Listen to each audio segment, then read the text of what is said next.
And I'm going to click on here to advance us to go live. Yay! And so let me share on the group. And here we go. Hello, everyone. Welcome to the beautiful Black brand series in the Black Overworked Solopreneurs Group. I'm your host, Tamara Deshelle, and I am the founder of Black Overworked Solopreneurs and the owner of Design Eye Media, where we put you on a pathway from solopreneurship to CEO. Today, our special guest is Marleen. Marleen is the international engaging coach. She's based in Canada. She has worked with people all across the country. Marleen is a business owner who works on instilling confidence and value for women, female students, and professional women with the BIPOC, Black, Indigenous, people of color community. Marleen is the go-to expert in demonstrating the authority and resiliency that women possess naturally, with the ability to display those qualities expressively in moving up the corporate ladder. Welcome, Marleen. Thank you so much, Mara. Thank you. I'm glad you were able to make it and have you here. Could you tell us a little bit about your business and what you do and why you do it? It all came about when a Black woman in Montreal wanted to just buy her hair care products. And every hair care product was available except for hers. She was met with a big X and said non-essential, whereas every other hair care product was essential. So she went to the manager, she went to the director, she went to the CEO, and it wasn't until she went to the news outlet that her question was taken seriously. And that's what I'm trying to convey. Why do we as Black women, as Indigenous women, as people of color, women of color, I should say, have to constantly prove ourselves to that effect in order to be heard? So this is how BIPOC women engagement came to be, because of that story. Because when I heard that, it was fire. It ignited a fire in me to say, how is this not only not fair, but how is this not equitable? Because that could have been you. Exactly. Easily. So in order to not be branded angry Black woman, I founded this enterprise so that like-minded women who have enough of being too resilient, too whatever, to look at changing the narrative into how we can use this to our effect, how we can let the people know that I can't be using any kind of hair care, for example, but also to have them really listen to us. How many of us have been ignored? How many of us have been in a meeting and not seen?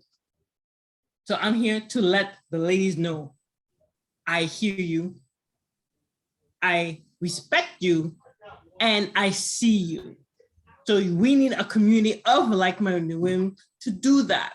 So this is what my enterprise or my business does, giving that push to, like you said in the intro, to instill that confidence, because you need confidence to have that crucial conversations with your boss, with the manager, with the hiring manager, with whoever, and to have them see that we are, quote unquote, a force to be reckoned with, quote unquote. Now, what type of struggles have you seen in corporate America for BIPOC women?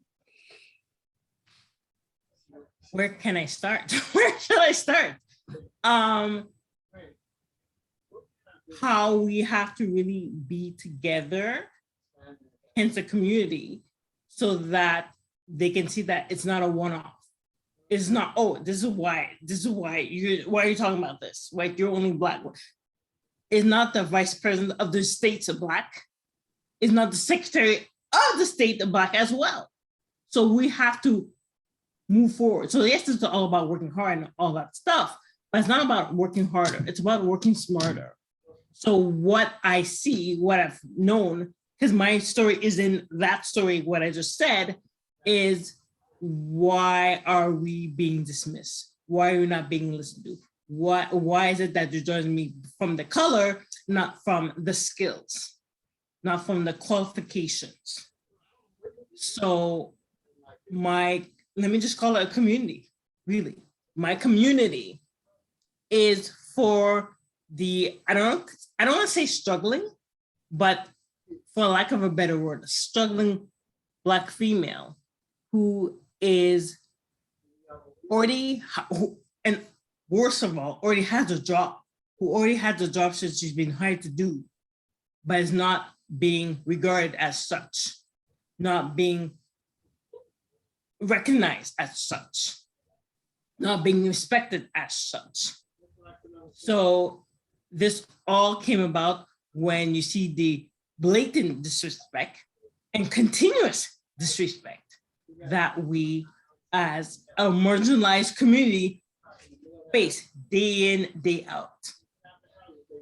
So this is how this came about, because it's more than that. I can't take it anymore. And like, I don't have to, because I know who I am.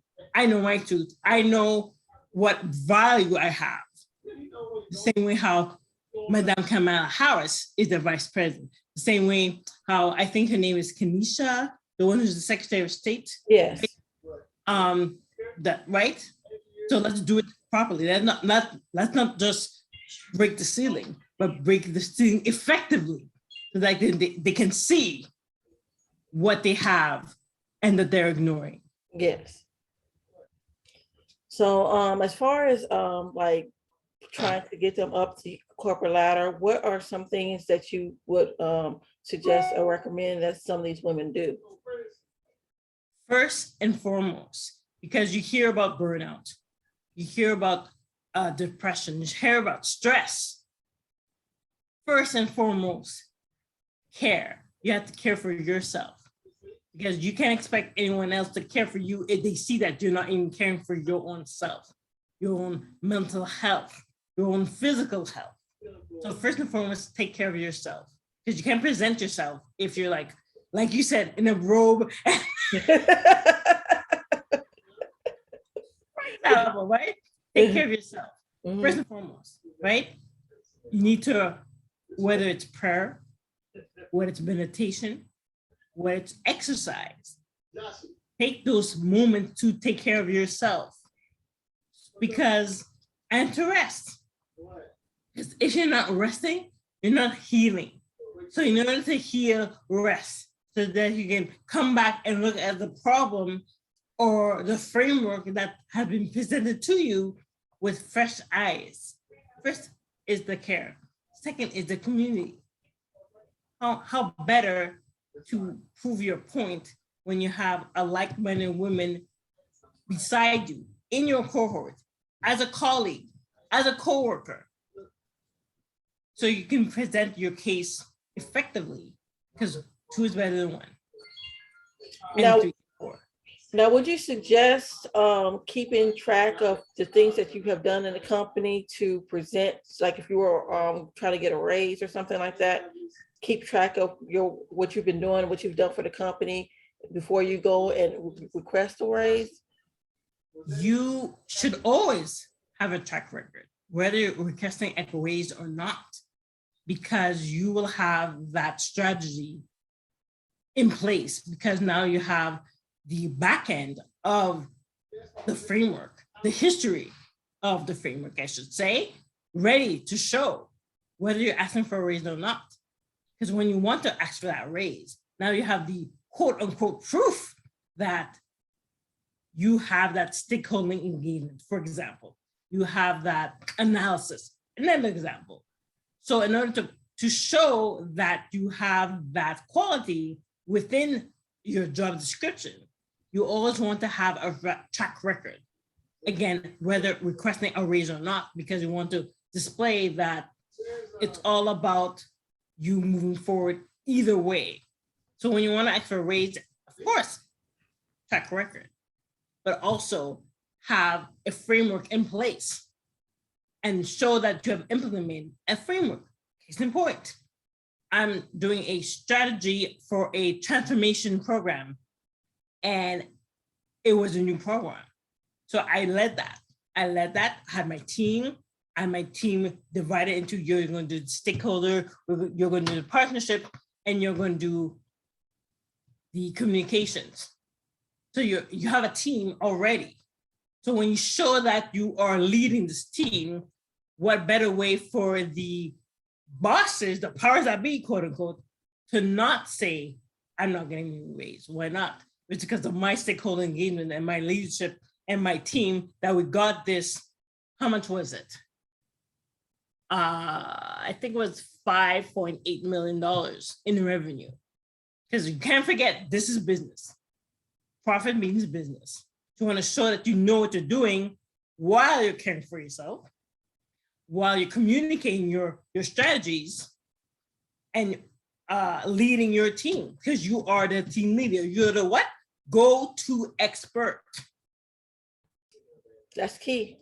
You always want to put yourself out there as the go-to expert. Anything that you do, put yourself as, if you're good at this, make sure those people know that this is what you do, and you're the person to go to. So exactly. Now, what's the biggest mistake that you learned from your business?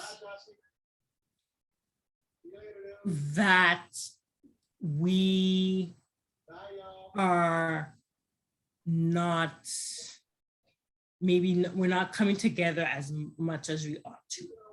Mm-hmm. Especially if you're the only Black female in this company. Mm-hmm. So, which is another reason you have to really track your record. Because when at the next meeting, right, whether it's a performance measurement meeting or not, you want to have something to say. So when they don't give you a chance to say it, make your mark by, you know what? You know how they say, you have to bring your chair to the table? Forget that. Bring a table to the table. Bring a table to the table so that everything that's discussed is your results of partnerships, of stakeholders, of business. So of course it's more apparent if you have a table of people, but if you're the only person, you have to make yourself known. Yeah, so you can't hide your voice. You got to speak up. Exactly. So the biggest mistake people make is not speaking up and remaining silent and remaining in the background. If you remain in the background, you won't be seen. Exactly. And they play small as well. It's another mistake I see. People playing small. That, because they're not seeing me, I don't feel that I have the right to say anything. So they play small. The biggest people who are already seniors and executives playing small, do not play small. This is your opportunity for you to shine and show what you bring to the table, or tables, as the case may be, because you have to make a way. And if there's not a way for you made, go in the front and make yourself known. That way you are seen. There's no excuse. There's no reason for them to say, we didn't see you, we didn't hear you. I'm in the front. What can you say about that? You can't say anything. It's like a mic drop right there. So what are some tips that you could give those who are struggling a little bit and try to figure out their way on how to climb that corporate ladder? So I did tell you about the 2 C's, the care first and foremost, the communication, and the community is the 3rd C, the community. What I said, yes, you can be that trailblazer, but how much more when you have people behind you that's following you in your footsteps, taking those same steps that you have already overcome. So it's the 3 C's, care, connection, community. And when you put those 3 C's together, the group is unstoppable. The group of resilient, strong, powerful queens, not even women, queens. We are royalty. There's no stopping us. You can't stop us. We're on a train, whoop, whoop, and this train is not stopping anywhere until we reach our ultimate destination of raise, day off, recognition, work-life balance, whatever your destination is, go on that train and just keep roaring forward until you reach your destination. Now, would you suggest women joining other different types of communities to help build a stronger, stronger connection? Of course, of course. What is the first thing you do? For example, social media. Look for like-minded communities. If you want to be a mother with more time, look for that community on Facebook, Instagram, whatever, and see what they have to say. And not only that, when you suggest something or answer questions or comment, they will see you started a relationship, and now that can become a business relationship as well. So yes, absolutely, Tamara, look at social media. Look at even what the lady in Montreal did, news outlets. See what the news is. I think this month, there's always a month. It's like a heart month and care month, and whatever the month is, look at those news outlets. See if you can get into those news outlets to discuss your business or to partner and to get more recognition. So you can't be stagnant, because we are, like I said, we are queens, but we're also tired queens because we've been going through the same ring over and over. Enough of the ring. It's now time to set a standard, follow that standard, and be the standard. Now, would you suggest maybe getting like an accountability partner or some type of mentor to help push you forward with something like this? I absolutely. That is what and especially because we are marginalized women, because we are the visible minority. So mentoring is a great idea. Accountability is an even greater there. So that way, when you do have your cohort every day, how's this project going on? What's happening? Can we work more stringently together, for example? So mentoring for sure. Accountability for sure.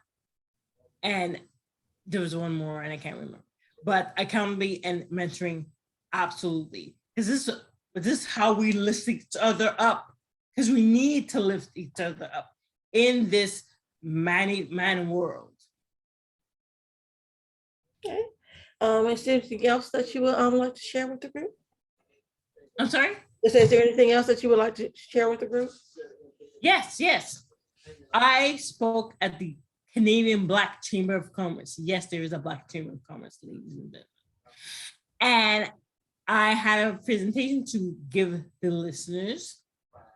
It's basically what I just said: how to care for yourself, how to care about the community, how to unite, how we lift each other up, how the tips and strategies to use so that we're not, again, stagnant or left behind, because we've been left behind how many times, for how many decades, always looking at the color and not the quality. So it is a presentation, a PowerPoint, I believe, called Breaking the Ceiling Without Breaking a Sweat. And I call it that because we have been breaking the ceiling so many times, or trying to break the ceiling, and we're tired. And we're tired because of unconscious bias. We're tired because of micro and macro aggressions. We're tired. Look at us for us, not for our color, not for our gender, not for anything else but who we are. So I'm presenting myself holistically, wholeheartedly, and saying, I am a person. Treat me as such. So this presentation will kind of, and it's not too long either. It's like, I don't know how many slides, because it's to the point. It's to the point. To the point. So, and you can be the go-to expert if you can, if you don't have that lived-in experience. So most of this story is about my experience, but I'm pretty sure I can resonate with the ladies, because what I experience is not unique. It's not unique at all. So it's about talking, resonating, and proving yourself, quote unquote, so that to show that there is a problem. So that's the gift. That's the gift. That's the gift for the group.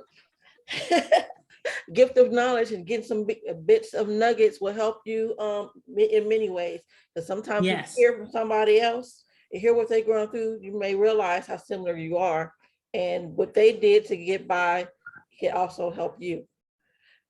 Is there any contact information you'd like to give the groups if they want to reach out and get to know you and try to work with you, or get to follow you? Absolutely. If I can write in the chat, if I can. Yeah, you can put it in the chat and I'll post it in the group. Perfect. So I'm just gonna bring me closer to me. It's info@BIPOCengagement.com.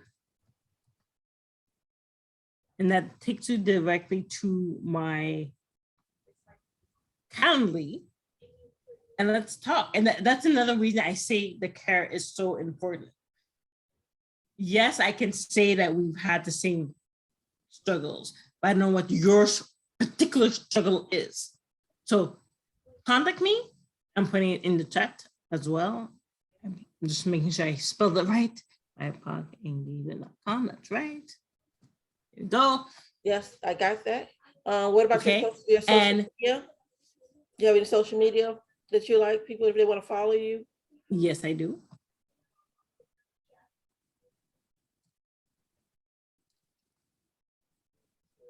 So like I said, it's all about the care.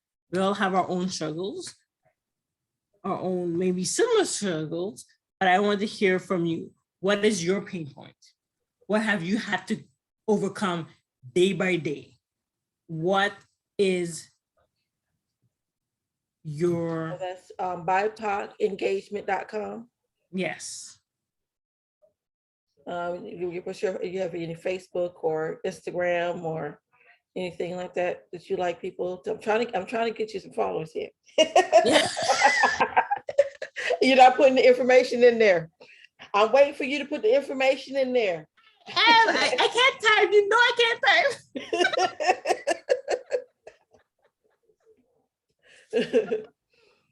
Let me see. So yes. So I'm gonna give you all that, ladies, to connect. And it's all about connecting, really. So I'm gonna put my Facebook group. I'm gonna put my Instagram handle.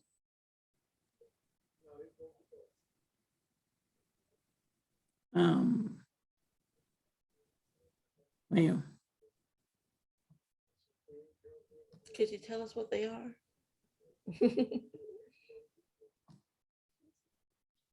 My goodness, what did I do? There it is. Okay. What am I gonna do with you? I'm sorry, I was. So I took out my Instagram in here. Where is it? I had it. I'm telling you I had it.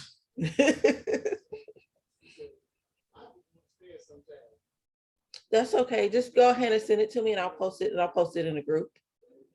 Oh, okay, I see it. Well, I got it. You go. It popped up. I got it.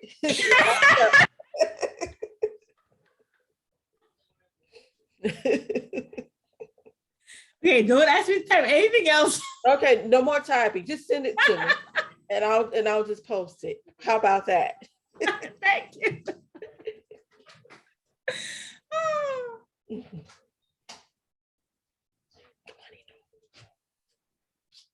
Okay. I guess that will end our show today, and I want to thank you for coming. I appreciate everything that you've given the group, and I think this went very well, and we'll be perfect. All right, thank you so much. Thank you. Thank you. And ladies, do not forget to profess to progress. That's the line I want to leave with today. All right. Thank you. So we will. All right. I stopped the live stream. Yes, I stopped the live stream, so we're good. It's still, I guess I can stop the recording as well. Recording, yeah. Mhm.